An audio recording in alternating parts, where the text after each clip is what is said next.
So, this video is part of the Director Project, a monthly playlist of videos about a chosen director from creators all over YouTube. And it's one that's open to anyone who wants to participate. All you have to do is tweet at CultPopSure on Twitter. So, when I was asked to participate and informed that this month's subject was Hayao Miyazaki, I had a confession to make. I've got another confession to make. I have never seen a Hayao Miyazaki movie. Whereas many of my friends grew up with these films, I missed out on them as my household never really featured anime. I was never a big anime fan, and my only exposure to Japanese animation was Pokemon. So, because these are big classics and I've never experienced them, I decided that this would be my contribution. A complete newbie's reaction to every film directed by Miyazaki, in no particular order. These are my initial thoughts. For deeper analysis, check out the other videos in this playlist, linked below. Also, as a quick caveat, the only Miyazaki-directed film I will not be covering in this is The Castle of Cagliostro, as that is a part of a larger series that I don't really have the time to explore. But with that being said, let's get to it, starting with My Neighbor Totoro is probably the first Studio Ghibli film that I was aware of since so many of my friends watched it when they were kids. But as stated before, I didn't really grow up with anime, so I never got a chance to see it. Which, now having watched it, I feel is a big shame because I feel I would have been swept up by the story as a kid. It's cute, and as an adult I feel I can't quite feel the wonder of it that I might have felt if I watched it as a small child. It's just thoroughly from a child's perspective, and I feel I would have enjoyed it more as a kid. Like, I love this bit where this little boy develops a crush on the main little girl and offers her his umbrella by just grunting. That is such a typical little kid thing to do, and I love it. Throughout, I kept wondering if the whole idea was that Totoro was in these little girls' imaginations as a coping mechanism as their mother's sickness worsens. Like, they're anxiously waiting for a bus, so they imagine a bus. They plant some seeds, so they imagine them growing. But then at the end of the movie, they drop this corn off with their mom, so I guess it was real all along? Or did they just walk to the hospital and that also was in their imaginations? Also, what is their mom sick with? Is it cancer?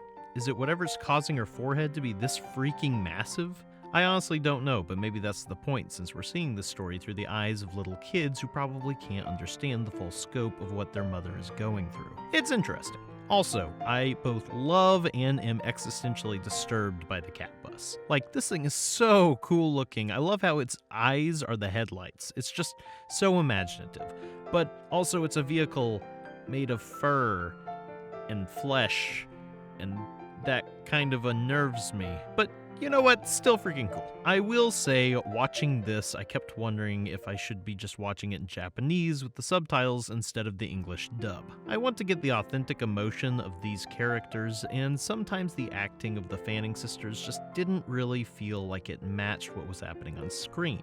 But maybe that's just because they were actually little kids at the time when they recorded this and not exactly highly trained voice actors. Should I check these out again in Japanese? Comment below and let me know. I also got a kick out of Tim Daly voicing the dad. Daly was the voice of Superman the Animated Series, so every time this character appeared on screen, all I could hear was Superman. All that being said, a very good movie and a great start for my marathon. Now, let's move on to what a freaking delightful film. Just utterly pleasant.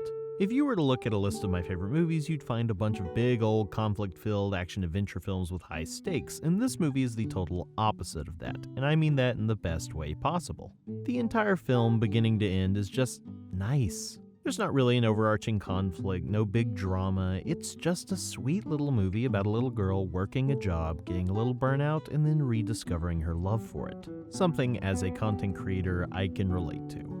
However, there is a thread of melancholy running through this film. The struggle of adjusting to a new place, a loss of innocence as one strikes out on their own for the first time and begins transitioning from child to adult, which I found somewhat profound. I love this heartbreaking moment where Gigi shows up and can no longer talk, and you realize that Kiki's childhood is ending. Her fantasies giving way to more mundane and difficult realities of being on your own as a grown-up. Apparently, in one of the dubs, they have Gigi speak at the end, implying that it was just a temporary loss of Kiki's powers that caused the loss of Gigi's voice, but I prefer the original ending where he remains silent. It's more powerful and implies that Kiki has grown, but also lost some of her innocence in the process. It's a touch heartbreaking, but also sweet and kind of encouraging. Despite that, the film was comfort food for me. The score is just utterly relaxing and beautiful with that charming little mandolin. I honestly want to go visit this pretty little town by the sea, maybe even live there. I do find it interesting that Miyazaki decided to set this story in a town with a decidedly European aesthetic, reminiscent to me of small towns in France or Italy, but also named all of the main characters Japanese names. It's a fun little cultural blend that gives this film its own distinct identity.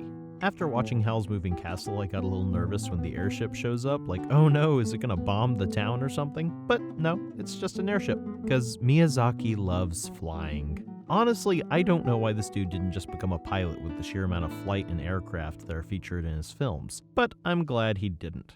I'm a little sick of watching movies by filmmakers whose only interests are filmmaking and therefore they can only make films about films. So Miyazaki's obsession with airships is fine by me, and is that the Alabama flag?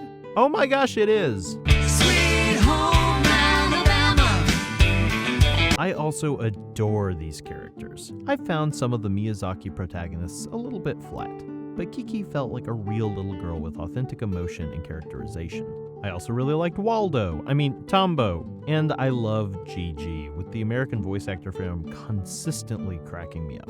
He honestly just kind of sounded like Salem from Sabrina the Teenage Witch, and come to think of it, I wonder if this movie, or at least the dub, took some inspiration from Sabrina.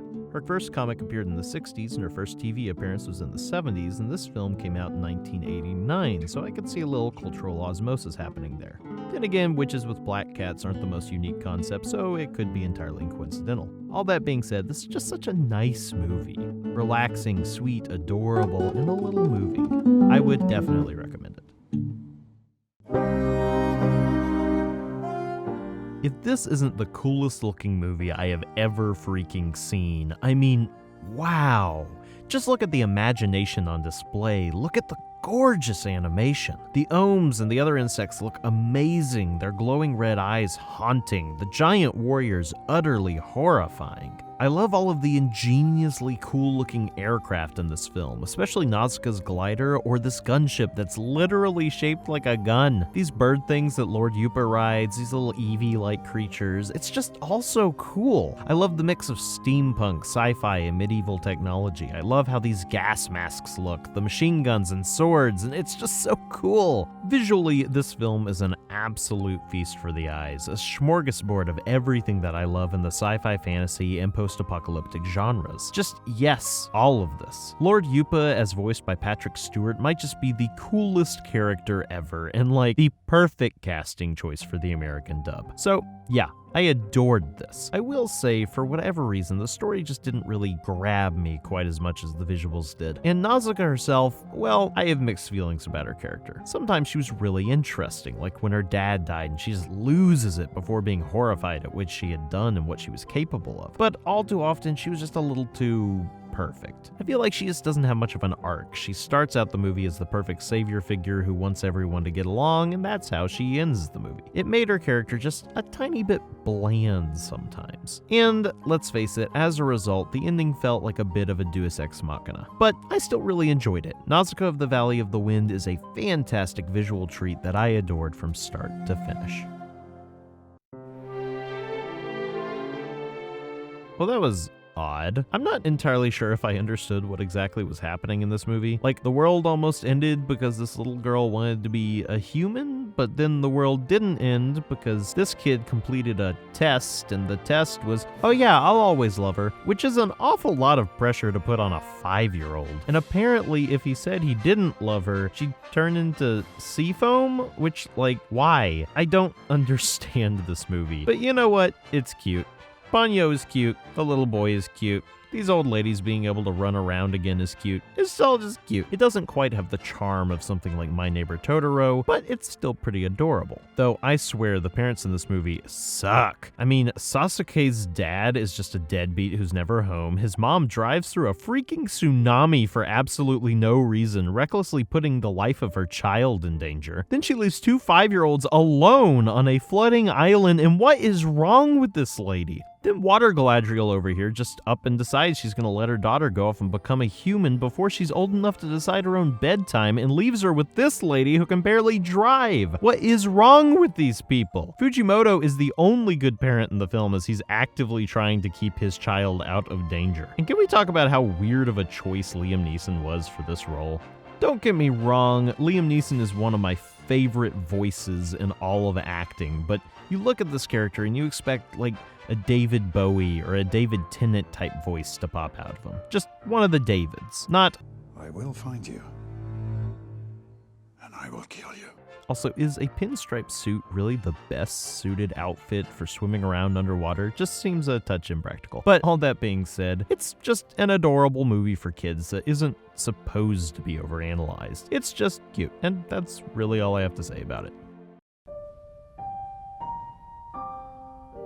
Now this was an interesting one, simultaneously the epitome of a Studio Ghibli film while also having its own distinct feel, probably due to the fact that it's based off of a British fantasy novel as opposed to being an original creation of Miyazaki. It has a very unique vibe to it, kind of relaxed in its approach. A girl gets cursed, turned into an old lady, and she doesn't really seem to care. Most of the film's moment-by-moment plot just seems devoted to her cooking and cleaning, but there's also this sense of bigger things at play. War and conflicts threatening to consume our heroes as they just want to kind of kick back and mind their own business. That being said, it's not like these characters are boring in any way. I freaking love Sophie, especially when she's old. She's so sassy and no nonsense, you kind of forget she was ever a young woman in the first place. But then they have these great scenes where she seamlessly goes back and forth between old and young, and it's just cool to watch. Calcifer is freaking hilarious, and I admit when I saw him on the screen, I thought he was going to have a high-pitched squeaky voice like, "Hi, I'm Calcifer." And so when Billy Crystal's voice came out of this creature, it really took me by surprise. But once I got used to it, I really warmed up to it. I mean, he's Billy Crystal. He's hilarious.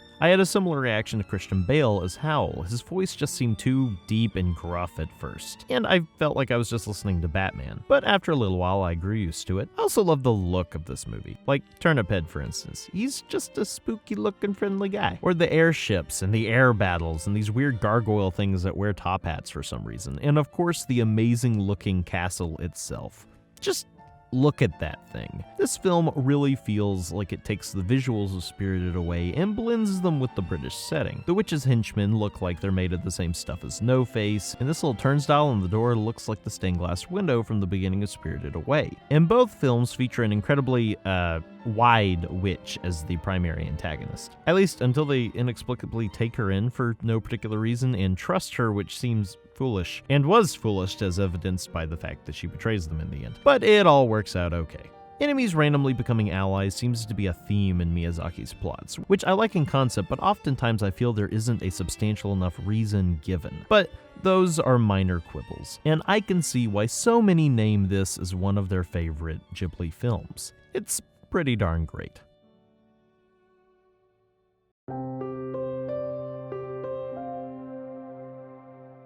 This one was a little underwhelming. I was really excited for it. I love the steampunk aesthetic, and I was really stoked for another Miyazaki fantasy adventure, but this one just failed to connect with me. Maybe it's because I didn't connect with the main characters, both of which felt a little bland to me. Sheeta especially, who spends a good portion of the film unconscious. Seriously, she faints like 3 separate times. Most of the early set pieces don't really feel as exciting or imaginative as other Miyazaki films. Not bad, perfectly fine, just not the utter magic I've come to expect from Miyazaki and his filmography. That being said, once we reach Laputa proper, the film drastically improves. The way nature has reclaimed this ancient technology is just really cool, touching on Miyazaki's frequent environmental themes. I adore the way the robots look, especially this robot covered in moss. It just creates this really cool juxtaposition between technology and nature. And there are all these little Eevee things, is that the same thing from Nausicaa? Does this take place in the same universe? Is this in the period before or after Nausicaa? Okay, now I just want a full history of this world. That being said, I don't really have any strong feelings about this movie in particular, one way or the other. It's good, but nothing really to write home about.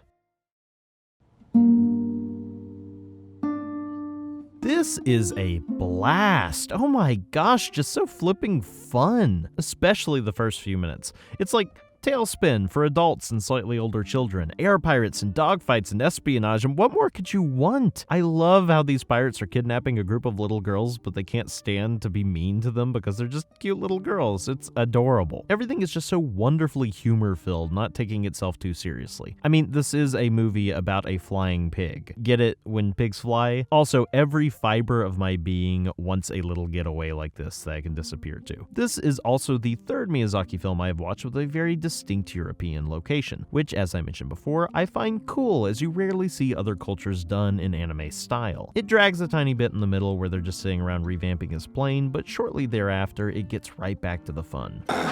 Don't you have any male relatives? You'll see. They're very hard workers.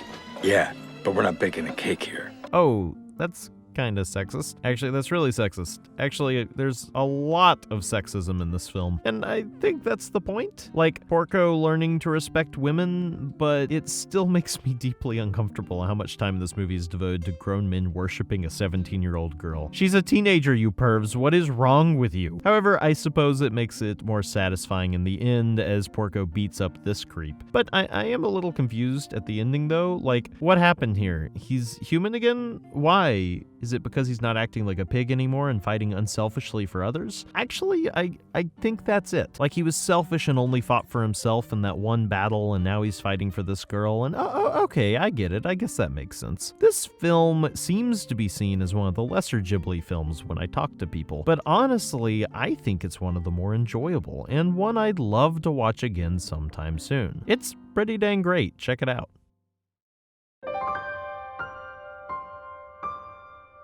So, I freaking love fantasy, especially high fantasy. The Lord of the Rings is my favorite movie of all time and one of my favorite books, but one of the unfortunate side effects of the success of Tolkien's attempts to give England a mythology with his books is that most prominent fantasy has continued this trend, setting every single high fantasy story in some version of medieval England, which, let's face it, has grown stale after a little while. Enter Princess Mononoke. In terms of world building, this might just be my favorite of the Ghibli films. What The Lord of the Rings did with a fantastical version of ancient England, this does with a fantastical ancient Japan. And it's just so cool. We got samurai, we got giant boars voiced by the amazing Keith David, giant wolf gods, demons, guns, this dude riding an antelope, creepy monkeys, these freaking cool little tiny forest spirit things, and oh lord, what is that? That is going to haunt my dreams as I try to sleep tonight. This film bears a similar theme to Tolkien in its exploration of industrialism destroying what is, quote, good and green in the world,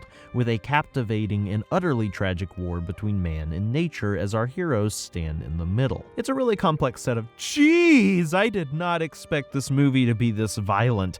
I mean, Lord, after watching Totoro and Kiki's Delivery Service, I was not prepared for this incredibly abrupt tonal shift in what I was about to experience. Honestly, it's so bloody at points, it's hard to watch. These hunters running around in these empty boar skins with the hollow eyes is just unsettling, and watching these demon tentacle things poke out of people's skin is just kind of stomach churning. It's much, much darker than anything else Hayao Miyazaki has made, and I kind of like it. And at the risk of sounding like a broken record, the American voice cast here feels a little not great at points. Billy Crudup as Ashitaka was just incredibly bland, leaving the character feeling hopelessly milquetoast. And whose idea was it to cast Billy Bob Thornton with his southern accent in this thoroughly Japanese movie? There are just some accents that don't work in certain settings, and this is one of them. And even if I had watched the Japanese version, I feel like this movie never really gave me a good reason to care about the main characters. So while the events that they are participating in are utterly enthralling, I find myself just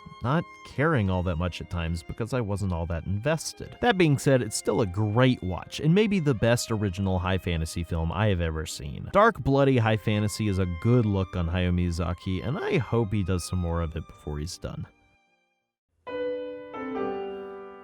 What a fantastic movie. I remember this being released and people were talking about like it just wasn't as good as Miyazaki's older classic films, and maybe I just imagined that because this is one of his best in my opinion. It feels like his thesis film where he takes everything he has to say about art and creation and combines it with his ever-present love of flight to craft a film that just sums up his entire career. I typically hate biopics. They tend to follow the exact same formula over and over and over again. But with The Wind Rises, Miyazaki employs magical realism to help turn this true story into something that doesn't feel out of place in his filmography of fantasy films. Dream sequences where Jiro converses with an Italian airplane designer he never actually met create set pieces where we see fantastical aircraft that never actually existed, where he can see ominous visions of the war to come. Real-life events like the giant earthquake are animated in such a way that it resembles the fantastical disasters that we've seen in other Ghibli films. This movie is such a perfect example of why animation is underappreciated.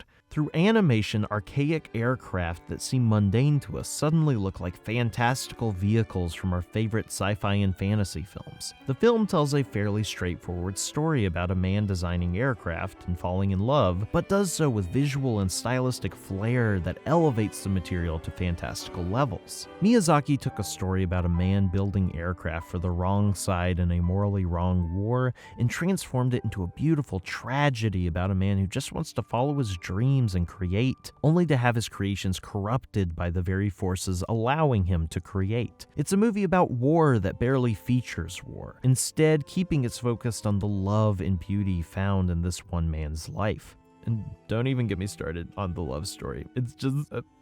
I'm not crying, you're crying. It's just a beautiful movie start to finish, and in my opinion, one of Miyazaki's best. And at last we've come to the big one, everyone's favorite, and after watching all of these, probably mine. I see why this is the one everyone thinks of when they think Miyazaki. Because honestly, this might be the most imaginative movie I have ever seen. The designs of this world and the spirits living within it are astounding to look at. This hopping lamp, the water spirit, and Kumanji with his 6 arms. Are those the soot spirits from My Neighbor Totoro? I think they are. And let's not forget No Face, who is honestly one of the most unsettling things I have ever seen in a film. Especially with those breathy sighs he makes instead of talking and the creepy way he constantly follows Sin around. I once read an article that this film was a commentary on child slavery, particularly in Japanese bathhouses, and I can see it. No Face literally tries to buy Sin in this scene, and it just makes my skin crawl. He's just freaking horrifying at times, and yet they kind of make you feel sorry for him at the end of the movie. Though, that did feel a little weird to me, especially considering the creepy light in which they just portrayed him. And then Sin's all like, he's not gonna hurt us, when he was literally trying to eat her moments before. That bit confused me. I have to say, I liked the first half of this film a little bit more than I liked the second. The first half is just so incredibly vibrant and awe-inducing, with great character beats, but then the ending feels a little bit half-baked in terms of character motivations. Like No Face becoming really chill all of a sudden, or the baby and the weird ladybird thing just becoming friends with Chihiro moments after they get transformed, or the part where she tells Haku his name and it's treated like this big mystery has just been solved, when I never realized